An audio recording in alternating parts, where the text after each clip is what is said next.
Many today say that miracles no longer exist, that angels are fictional, and that the heavens are closed. I testify that miracles have not ceased, angels are among us, and the heavens are truly open. When our Savior Jesus Christ was on the earth, he gave priesthood keys to his chief apostle, Peter. Through these keys, Peter and the other apostles led the Savior's church. But when those apostles died, the keys of the priesthood were taken from the earth. I testify that the ancient keys of the priesthood have been restored. Peter, James, and John, and other ancient prophets appeared as resurrected beings, bestowing upon the prophet Joseph Smith what the Lord described as the keys of my kingdom and a dispensation of the gospel.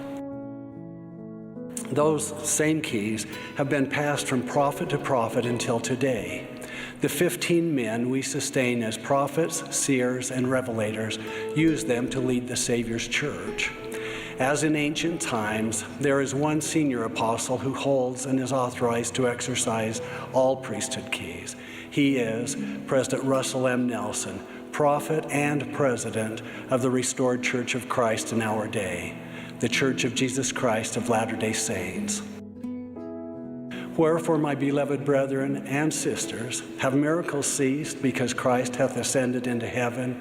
Nay, neither have angels ceased to minister unto the children of men. I testify that miracles and ministrations are continually occurring in our lives, often as a direct result of priesthood power. Some priesthood blessings are fulfilled immediately in ways we can see and understand. Others are unfolding gradually and will not be fully realized in this life, but God keeps all of his promises, always. President Russell M. Nelson has taught us to seek and expect miracles. I testify that because the priesthood has been restored, the power and authority of God are upon the earth. Through callings and councils, men and women, young and old, can participate in priesthood work.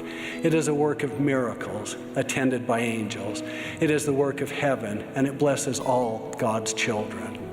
I know that while not all circumstances turn out like we may hope and pray for, God's miracles will always come according to his will, his timing, and his plan for us. If you desire the blessings of the priesthood, including miracles and the ministry of angels, I invite you to walk the path of covenants God has made available to each of us. Members and leaders of the church who love you will help you take the next step. I testify that Jesus Christ, the Son of God, lives and leads his church through living prophets who hold and exercise priesthood keys. I witness that miracles have not ceased. Angels are among us, and the heavens are open.